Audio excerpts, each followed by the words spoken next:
And welcome back, ladies and gentlemen, to this edition of the Hagman and the Hagman Report. I've got a treat for you. We have a guest. His name is Robert David Steele.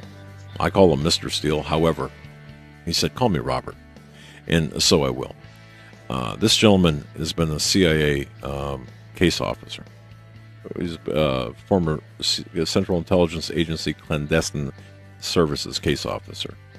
He's known for his promotion of open source intelligence. He was a candidate for the Reform Party's nomination for president back in 2012. And he's got a very colorful, very rich history. And I began following his work months ago. And I was listening to him, and this is even before Donald Trump became president, of course. And even afterwards, and especially afterwards, he had some very interesting ideas. He's a guy whose information and intelligence I certainly respect, and being in his position, I look, a guy like this knows where the bodies are buried. You have to give him a lot of respect for being in his position for that length of time. His websites, Robert David, yeah, I can talk, robertdavidsteele.com or phi beta iota.net. Both are in the program description for tonight's episode. And we will carry this forth when we isolate his interview.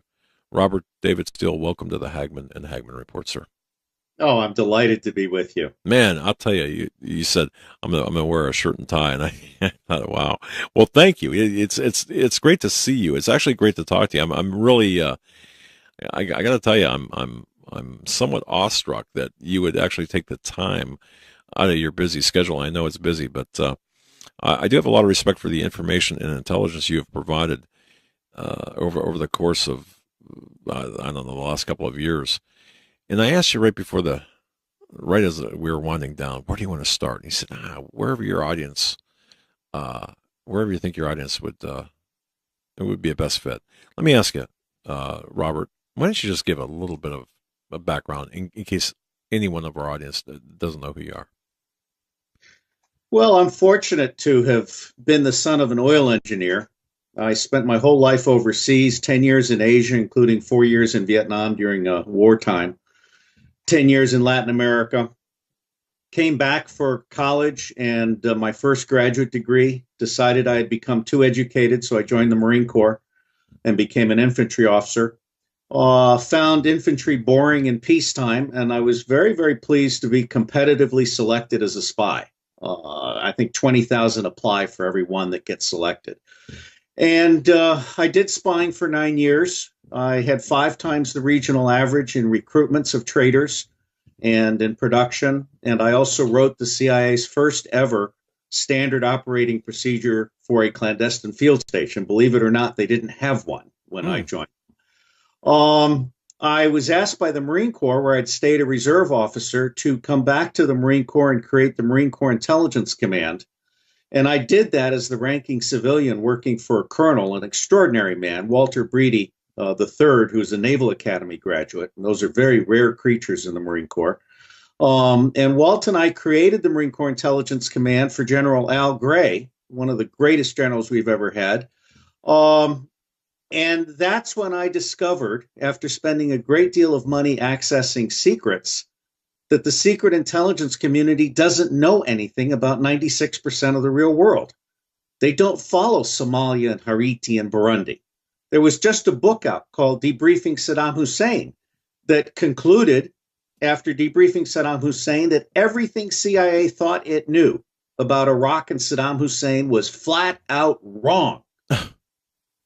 Okay? They're relying on secrets, second and third hand, so on. So I became the champion of open source intelligence, which is not just private investigators and investigative journalists and commercial intelligence, but it's actually the proven process of intelligence.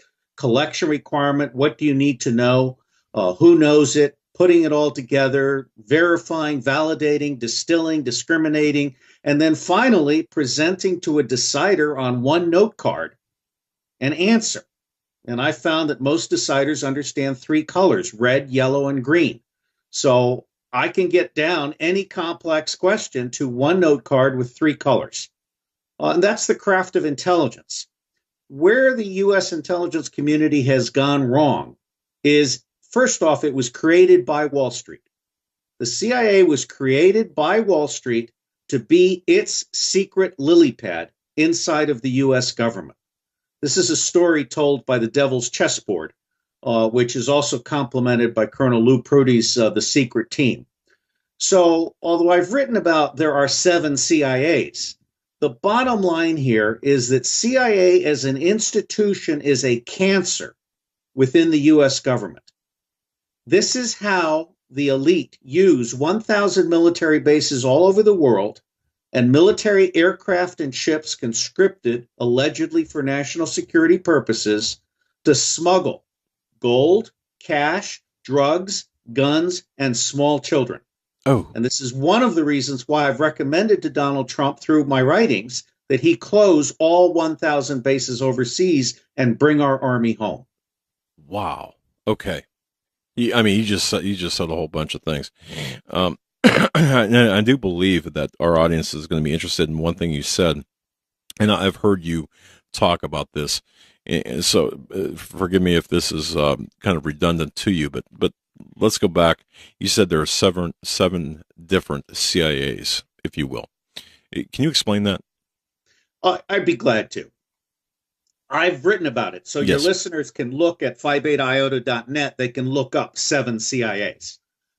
Essentially, there is a Wall Street CIA, which helps Wall Street do illegal things. There is a White House CIA, which helps the White House do illegal things. There is a Zionist CIA, which helps Israel do illegal things. There is also a Saudi Arabian CIA, and John Brennan was its highest paid agent until recently when he left his position as director of the CIA. That Saudi Arabian CIA is also the one that does rendition and torture, which I am violently opposed to. Torture does not work. Waterboarding does not work. And I'm very, very pleased that Donald Trump had the presence of mind to accept General Jim Mattis's statement to that effect. General Mattis, like myself, has been there, done that. He knows it does not work. And then there is the normal CIA. These are the people sitting in cubicles who go through the motions. Generally, fat, pasty-faced, white, old guys. Okay? Got it. And finally, you have the drone assassination CIA. This is the CIA that is killing thousands of people all over the world, 98% of whom are men, women, and children who are completely innocent. I consider that a crime against humanity and a disgrace to the American Republic.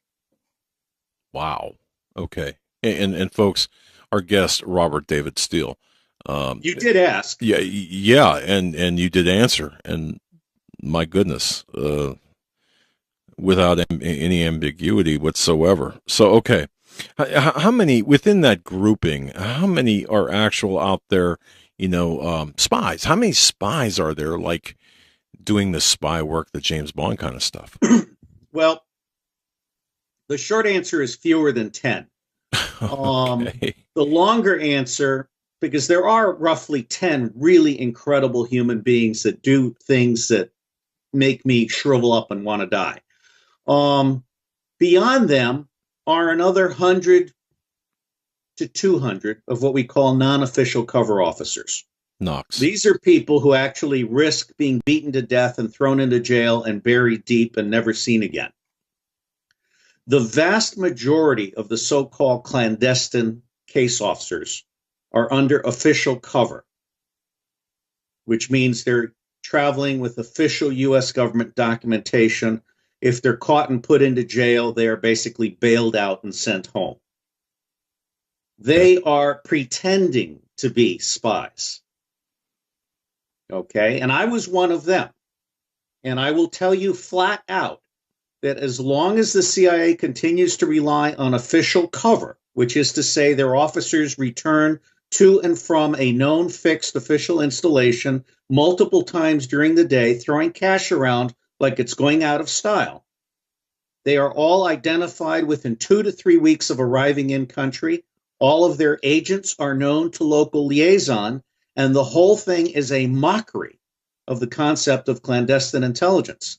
CIA's dirty little secret is that 90% of all of the stuff that it claims it has stolen has in fact either been handed to it as a gift from a foreign intelligence service, such as the Jordanian intelligence service, or has been obtained from legal traveler debriefings here in the United States of America. CIA as an intelligence service is a fraud. It is very, very effective at working for Wall Street, but it is a fraud in terms of serving the American public. Okay. Those are some harsh words, but spoken by a man who knows what he's talking about. Again, Robert David Steele is our guest. His website. Well, forgive me. Let me just interrupt really quick. Sure, go ahead. Among my 8 books on intelligence reform, my first 2 enjoy forwards from past chairman of the Senate Select Committee for Intelligence. Senator David Boren wrote the foreword to my first book on intelligence, spies and secrecy in an open world. Senator Pat Roberts from Kansas wrote the foreword to my book, The New Craft of Intelligence. Let me really stress to your readers that I want to consolidate all of our classified intelligence capabilities back into the Central Intelligence Agency. But first, 2/3 of it needs to be fired. Wow. Okay. Two-thirds bureaucratic dead weight? Yes. Okay. All right. And totally unnecessary. Do we have a problem? And this is kind of a maybe a left-handed question, but do we have a problem within the agency itself of leaks and traitorous type of activity, or is that something that we shouldn't? I mean, we don't have to worry about too much. For me, the greatest betrayal of the public trust is to fail to do duty in the public service. In that respect, CIA is a complete failure. In terms of actual treason, I would say most CIA employees are good, loyal people. They're good, decent human beings who are trapped in a bad system. But at the very highest level, I would estimate that there are no fewer than 30 active traitors in the CIA that the FBI is not allowed to go after. Wow. Wow. Okay. Wow. Yikes. All right. Robert David Steele is our guest, former Central Intelligence Agency Clandestine Services case officer. Again, very knowledgeable. I have a lot of respect for this man, his work product. Sir, your books for sale? If so, where can they be found? I'm a little unusual because I offer my books not only for sale, but also free online. I saw that. Everything is at Amazon. In fact, my most popular series is not books, but rather what are called Kindle shorts. I've written a 6-volume series of short briefing papers called The Trump Revolution. It includes such titles as Deplorables Rising and Donald Trump, the Accidental President, and my latest called Burning Crap, which has a cover that shows CIA, the Crap News Network, and the New York Times on the cover in military crap buckets on fire.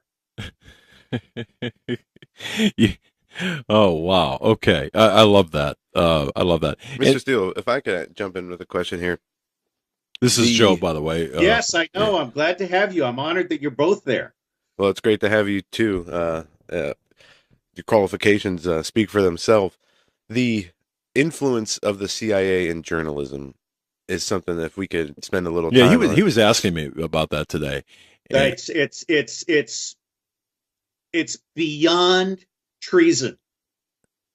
And part of the problem is that it's not just the CIA that's controlling journalism. It's the Rothschilds and Goldman Sachs and Morgan Guarantee and Citibank, and then CIA is kind of the messenger boy, if you will. It's not that CIA is in control of everything. It's more like CIA is the mechanic. All right. The New York Times, the Washington Post, Forbes, Time Magazine. I mean, let me take a very specific example. I was just named as a candidate for the Nobel Peace Prize, in part because I was one of perhaps 20 people that helped avoid confronting Russia over lies by John Brennan about the Russians hacking the election. And Massimo Calabresi, whom I've known for 20 years, disgraced the journalistic profession by putting a major story in Time magazine that could have been written by John Brennan. It was the CIA party line without any journalistic integrity whatsoever. Okay? So people like Massimo at Time magazine, all of these journalists at CNN, at the New York Times, the Washington Post, the Boston Globe, even Politico. I mean, basically everybody is either self-censoring to keep their job, a paid asset, or told by their editors what they can and cannot write. To take a very simple example, I have worked for over 4 years to get the mainstream media to cover electoral reform. Okay, I just watched Jim Baker on CNN basically lie to the public. He said that America is a functioning democracy. That is a lie. America is a two-party tyranny. The Democrats control 17% of the voters, the Republicans control 13% of the voters, and they block 70% of the voters from active participation in our democracy. Okay? And one of the things that I really have high hopes for Donald Trump, except that I consider Reince Priebus a traitor, is unrigging the system. Trump came into office against the opposition of both the Republican and the Democratic Party leaderships. And I consider Paul Ryan, as well as John McCain and Lindsey Graham and others like them, to be Donald Trump's worst enemies. Trump needs an electoral reform act in order to create the power base beyond the two-party tyranny. And anyone who tells him that he doesn't need the Electoral Reform Act is working for the two-party tyranny. You write about this Electoral Reform Act, and you write about a number of things, half dozen, 7 things I think you mentioned. 12. Or 12, okay, what Donald Trump should do.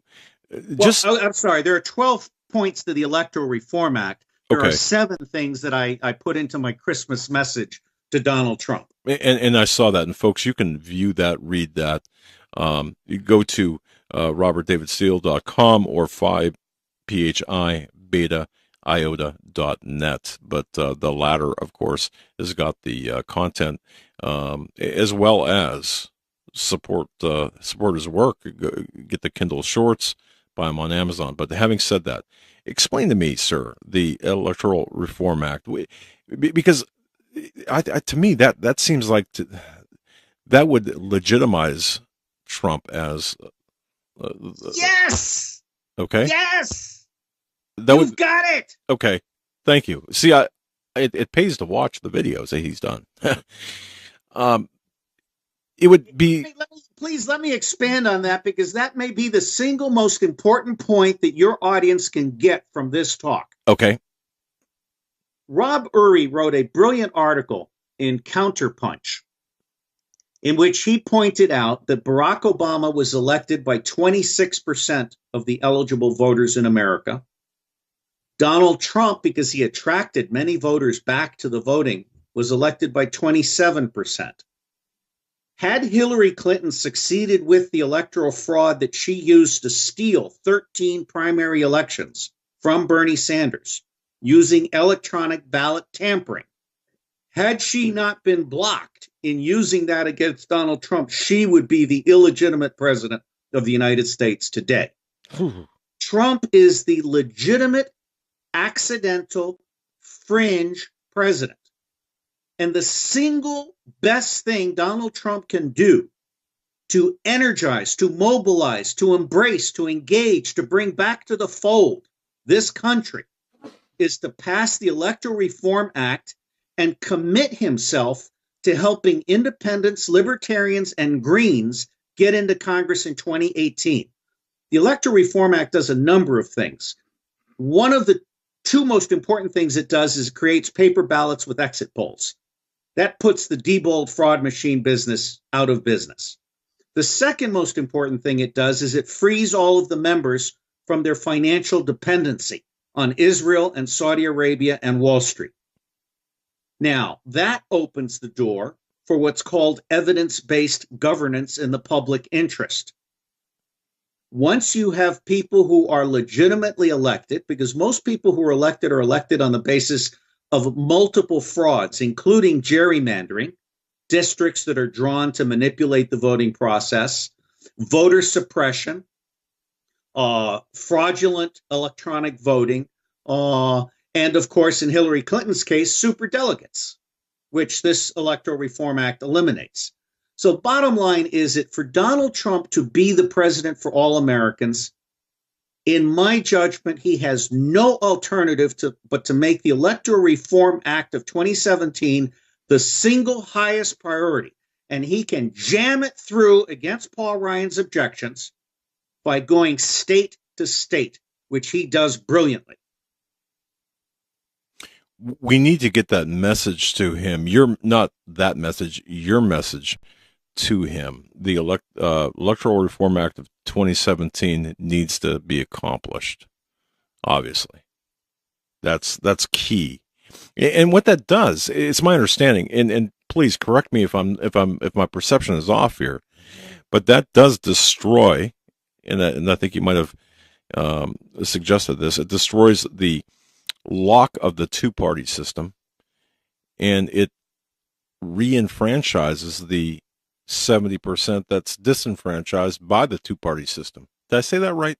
Yes, that's not only correct. What it does, it's been mathematically proven recently that hierarchies don't work. Right. Hierarchies basically shut out information and they close out options. America works best when you put the Americans back into the government. A woman got the Nobel Prize, Eleanor Ostrom, got the Nobel Prize for a book called Governing the Commons, which made 2 points. The only people who know enough about their local environment to make sensible regulations are the locals themselves. And the only people who are in a position to fairly enforce the regulations they have made themselves are the locals themselves. I'm a strong proponent, not only for individual rights, but for state rights. I would actually like to end the ability of the federal government to tax any citizen. We are the United States of America. We are not the United Mob of America. I like 50 that. states should collect an automated payment transaction tax. All other taxes should be eliminated. The automated payment transaction tax, instead of the current tax system, which is on the back of the individual worker, taxes every transaction, including every Wall Street currency and stock transaction. This is the idea of a Professor Edgar Feige in Wisconsin. The automated payment transaction tax. Trump's tax plan is totally off. It's a placebo that makes Wall Street very happy. Basically, Trump is being treated like the chump from New York by his Goldman Sachs people and his security people. So if you have the states apportion money to the federal government, instead of the federal government funding states, you have the states funding the federal government. The other beautiful thing about the automated transaction tax is that if you want to have a war, the public has to vote to raise the tax to pay for the war. Ooh. Wow. Boy, that would change a lot of hearts and minds, wouldn't it? There is no question in my mind that there is nothing standing in the way of America the Beautiful being great again, except for the two-party tyranny. Right.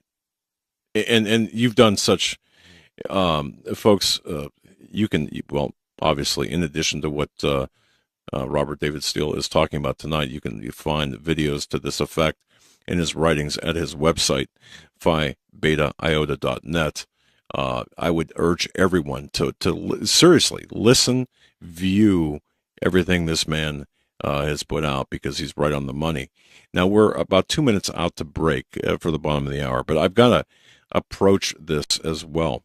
You had mentioned, and I've heard this, and I believe this based on my sources, which don't even come close to yours and yourself, but there is a threat from within to Donald Trump. I mean, there are some obvious threats. You've got Priebus, you've got Paul Ryan, as you mentioned. When we get back from the break, I'd like you to really expand on that. But going into the break, I mean, what kind of, do you expect Trump to survive his presidency?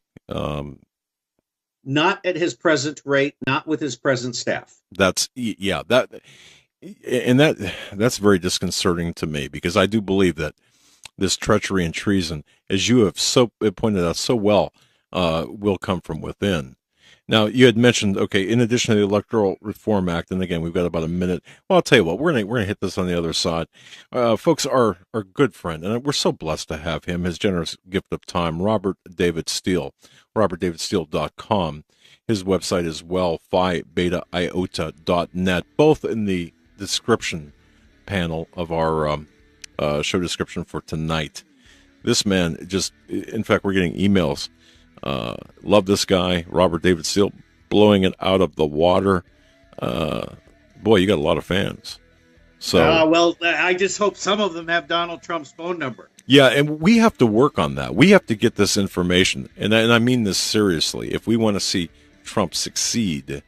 Priebus has gotten 5 certified letters from me and blocked every one of them from reaching Donald Trump.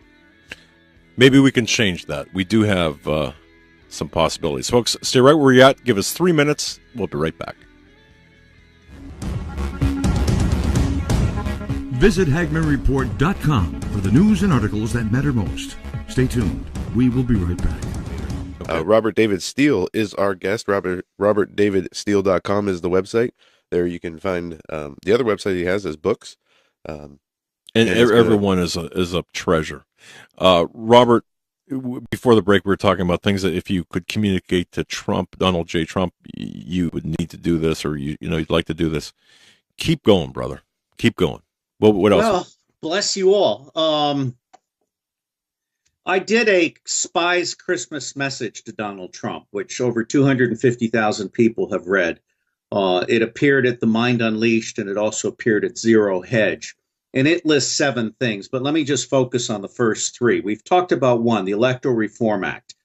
Donald Trump has to unrig the system before the system kills Donald Trump. Period. He has to unrig the system, and he's got less than 90 days to do it. The second thing he needs to do is create the Trump channel. I would throw the press out of the White House and turn that area into a Trump studio. And not only have Trump do fireside chats, but have every cabinet official come in and explain to the public through the Trump studio, posted to YouTube and Vimeo and others, directly, bypassing the fake news media. One of the big things that happened here in the last 90 days when John Brennan exceeded his mandate and told so many lies about the Russians hacking the election is the public not only realized that the secret intelligence community lies for a living, they also realized that the fake news media term, which is used to disparage investigators like yourself or skeptics like me, actually applies to the mainstream media. It's the mainstream media that is the fake news media. Okay? So we need a Trump channel. And that Trump channel needs to do 2 things. It needs to go all the way out with educational snippets on every policy, every budget across the entire U.S. government. And the second thing it needs to do is use something like, I love this new capability called Poll Mole, Pollmole, Poll Mole. With Poll Mole, we can actually have the entire American public talk directly to Donald Trump into a presidential dashboard. And he can slice it and dice it down to a congressional district so he can pick up the phone and say, Jerry Connolly, you're an asshole. This is what your constituents are telling me. And if you don't support this program, I'm going to campaign in your district against you next year. Wow. Okay. That's the second one.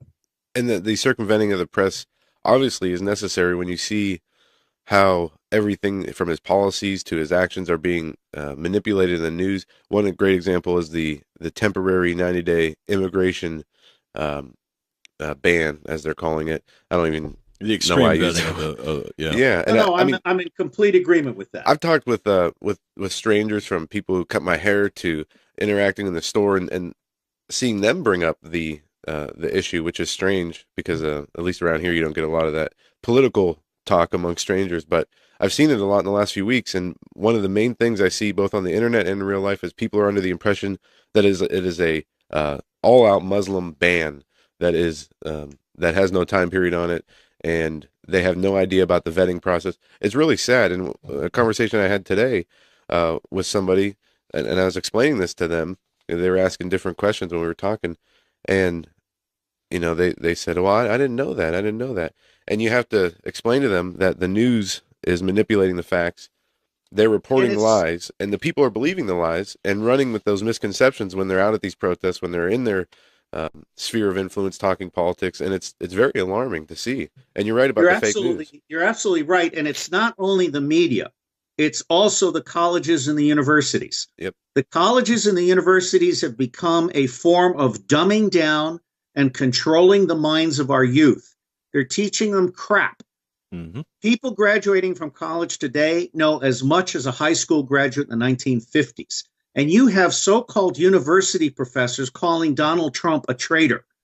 Okay? People like that should lose their jobs. So let's move to the third one. So the first was electoral reform. The second is the Trump channel, which is a two-way channel that uses poll mole, Pollmole, poll mole, as an interactive presidential dashboard that can be sliced by district, by any kind of demographic, including faith. I mean, we can tell him what Muslims in Wisconsin think.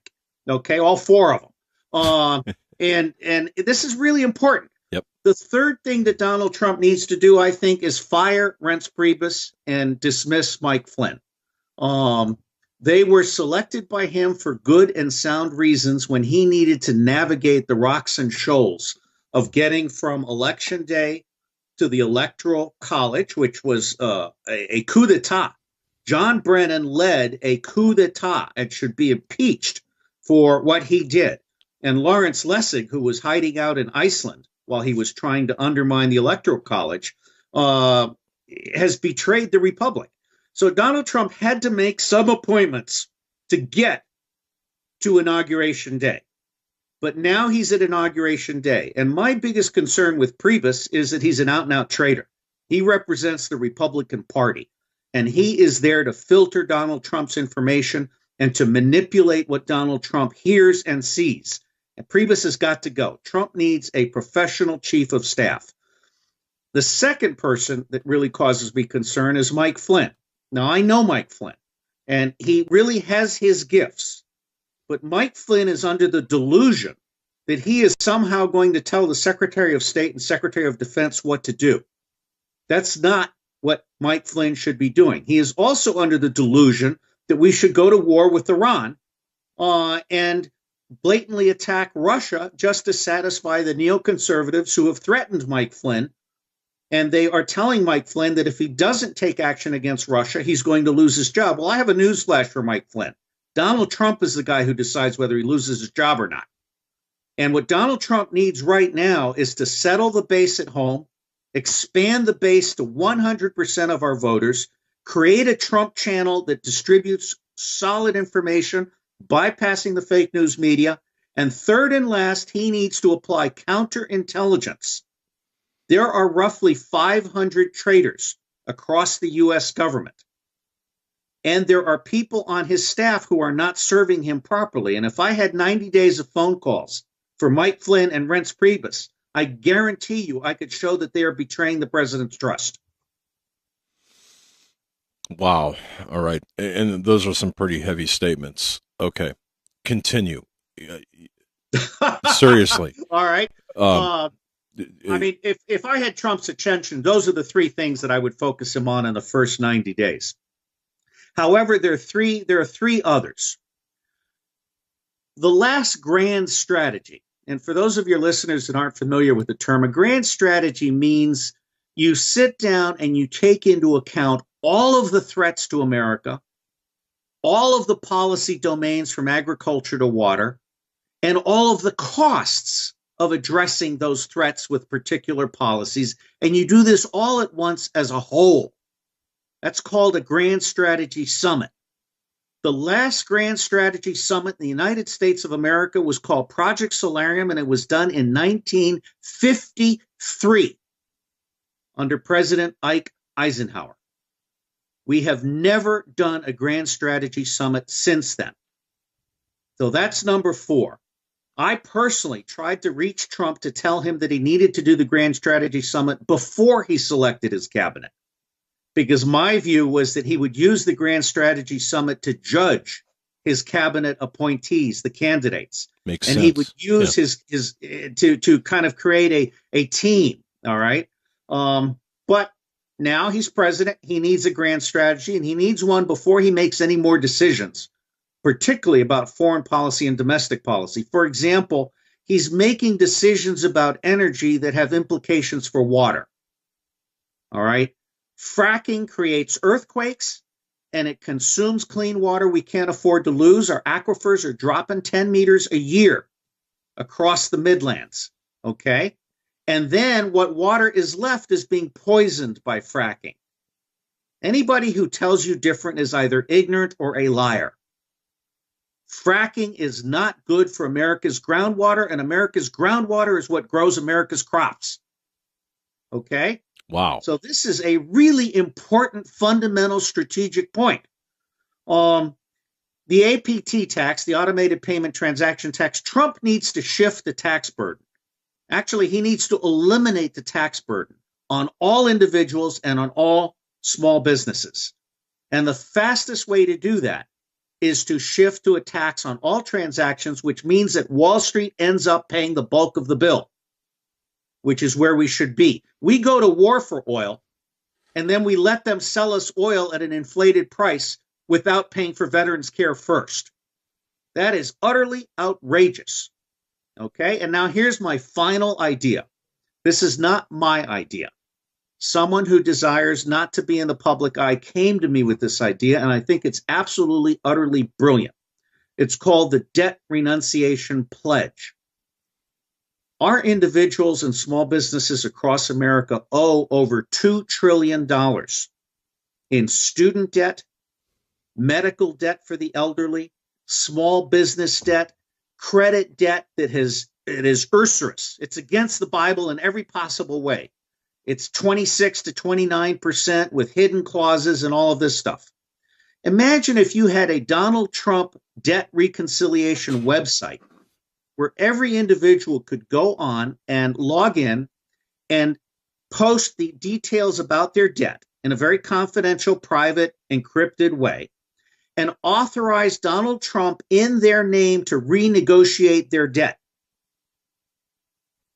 That gives Donald Trump not only a personal connection with every single American citizen that owes any amount of money to anybody, but it then allows him to go to the banks and say, look, you're either going to cut this debt by half or 2/3, or I'm going to declare a debt jubilee, which is a very biblical concept, Right. which absolutely is needed when wealth gets too concentrated. And oh, by the way, I'm going to issue a presidential pardon for every single person whose debt I'm absolving. And when I trigger this, they will all stop making payments, and there is nothing you can do about it. Wow. That's a rather novel approach to the student debt problem. It's not just students. Our elderly are in debt. I mean, let me point out something to you on health. I mean, our healthcare industry is the single most corrupt industry on the planet, exceeding even the military-industrial complex. Okay. Our health industry does not have a price sheet. What you pay for any given operation or any given pharmaceutical depends on who you are, how much money you make, and what county you live in and what hospital you go to. It is a Las Vegas crapshoot. Okay? Trump hasn't even begun to scratch the surface of the corruption in the health industry.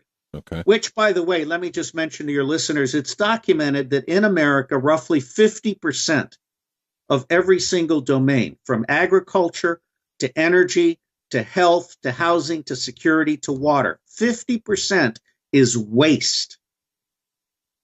Mm. When you take food from the farm to the factory to the supermarket to the home to the trash can, 50% of our food is going into the trash can. When you take energy from the point of generation all the way down to the point of consumption, 50% is bleeding out because of poor infrastructure and so forth.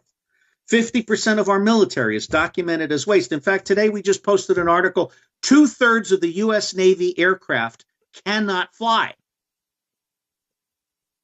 2/3? They're literally grounded for lack of maintenance, trained pilots, a whole variety of reasons. Okay. Your listeners need to understand that the U.S. government is a theatrical criminal organization. Wow. Okay. Look, and Donald Trump can fix it. All right. Wow.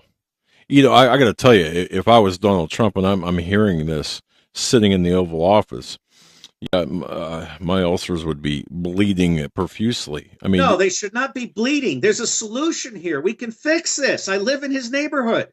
Okay, but yeah, I mean, you've given the problems and the solutions. All right, but back to what you said earlier too. With the personnel or the people around him are not helping him. The Priebus's, the Flynn's, they're not. Certainly, they're no friend of Donald Trump, and obviously, one of the problems. I think the coolest thing that has happened to me in my 64 years is that when I began wandering in the wilderness, and I truly started wandering in the wilderness in 2006 when the government destroyed my company.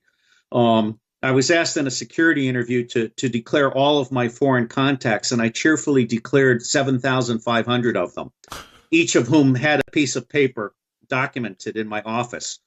And picture 3 chimpanzees jumping up and down in a very small room. That's the security goons' reaction. Although a judge found in my favor, and of course I'm purer than Caesar's wife, it destroyed my business, but it led me a new path. So it was the hand of God. Absolutely. The $6 million I've lost since then, hand of God. I would pay $6 million today to be here on this show with you. What I have learned is that being open is what brings in the wealth of knowledge. Collective intelligence is about being open to everybody. And the problem with Trump is he is surrounding himself with people who are closing everybody else out. He needs to cast a wide net. That's why he needs at least one person next to him who is thinking about bringing people into Trump rather than shutting them out. And that's why the Poll Mole interactive presidential dashboard is so important. I want Trump to be able to do one tweet and get 100 million answers in 1 hour on a postcard with 3 colors, red, yellow, green. All of that's doable. Again, Donald Trump has 90 days to form a government. And the problem is he didn't expect to win. In fact, he pretty much knew he was slated to lose. I would point out to your listeners that the odds makers, the bookmakers, are very, very smart students of the human condition. They don't make mistakes. The house always wins. Mm-hmm. They had Donald Trump losing. They had him at 20-1 at best, 200-1 at worst. And I have written, and it's free online, Donald Trump, the Accidental President under Sage. It's a Kindle short, and it's also free online. It's about 20 pages. It's my analysis of how Donald Trump won. The problem is Donald Trump wasn't ready to govern. And he doesn't have anyone close to him who knows how to govern. Okay? And those that do, like Priebus, don't have Trump's or America's best interest. Priebus does not know how to govern. Okay. Priebus knows how to steal elections. No, true. Okay? All right. Mike Flynn does not know how to govern. Mike Flynn does not know how to think strategically. Mike Flynn is really good at tactical stuff. All right? And Brandon, I love Bannon. And I love Kellyanne Conway, but they don't know what they don't know. For example, I tried very hard. I wrote the original article in August of 2015 for Counterpunch called Countercoup, How Donald Trump Can Win. and I outlined how he needed to outreach to people of color, to single moms, to Latinos. I'm a Latino. My mother was a naturalized American, born in Colombia. My father was born in the USA of Great Britain heritage. We go back to the 17th century in England and in Spain. There are still no black people around Trump. There are still no serious Latinos around Trump. He has closed himself off among a bunch of white, pasty-faced fat guys. Mm. He needs to diversify his inner circle. Why 90 days? Because they are actively plotting to assassinate him, impeach him, or neutralize him. Okay? Wow. I would remind your listeners that the Secret Service was an active participant in the assassination of John F. Kennedy. The U.S. Secret Service pulled back from Kennedy on order and allowed him to be assassinated by Howard Hunt, and George W. Bush was present in Dallas, as was Yashik Rabin as the Israeli observer, for the largest assassination cabal in history. John F. Kennedy had managed to anger everybody. Yes. Okay? And Martin Luther King was not killed because he was leading black people. He was killed because he questioned the military-industrial complex. Among many other things, I'm the top Amazon reviewer for nonfiction, although I'm on strike against Amazon now because they're not allowing people to review books that they received as gifts. You can only review a book if you can prove you bought it from Amazon. Right. So Jeff Bezos has completely lost his integrity, and I do nothing more for Amazon henceforth. But all of my reviews in 98 categories are freely available at phibetaiota.net under the review page, and I would recommend two books on Martin Luther King.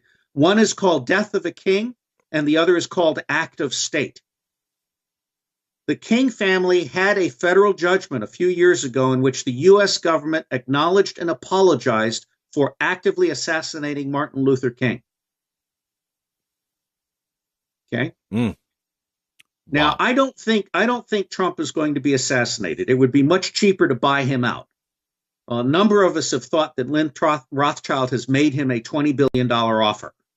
And there are a number of us that have been seeing signs that Donald Trump is trying to figure out how he can gracefully resign and leave Mike Pence with the bag of worms. Mm-hmm. Okay? I personally think it would be better if Trump stayed the course. But if Trump does not do the 3 to 6 things that I'm recommending, I believe Trump will be forced to resign by mid-term. I believe the Democrats will succeed in manipulating the elections and stealing back the House of Representatives, and they will assuredly impeach Donald Trump. Wow. Some pretty heavy-duty information here, Robert David Steele. I cannot believe we're at the end of the end of the segment. This has been an absolute incredible interview. Would you agree to come back and Absolutely. I think among all of the people that have interviewed me, you are by far the most professional. Well, thank you. And that's probably by accident rather than design. I don't think so. But I'll tell you something. One real quick question here. We got about 60 seconds. The people that are around Trump in his orbit, Roger Stone, do you trust him, for example? I don't trust any of them. You don't trust They all have their own agendas. You know, one of my gifts is to be like a universal man who has read broadly, who has had a lifetime of experience none of these people can match. And therefore, I'm open. They're closed. End of message. Interesting answer. Robert David Steele, God bless you, my friend. I will be in contact with you because we need to hear more from you, folks. What an incredible interview. RobertDavidSteele.com. Also, phibetaiota.net. Thank you so much for your gracious gift of time, sir. And we'll be in contact. I'm blessed by you. Thank you. God bless. All right. Wow. Ladies and gentlemen, and John Robertson, thank you so much for setting up this interview. We're going to have Mr. Steele back. Absolutely incredible information. Look, we need to get this information, his information, to Donald J. Trump. I believe in what he said. And if you watch his previous interviews, And if you read what's on his website, it all makes perfect sense. It's Robert David Steele, certainly a class act and a man who knows what he's talking about. Nobel Peace Prize recommended for Nobel Peace Prize. Folks, are going to be right back. Stay right where you're at.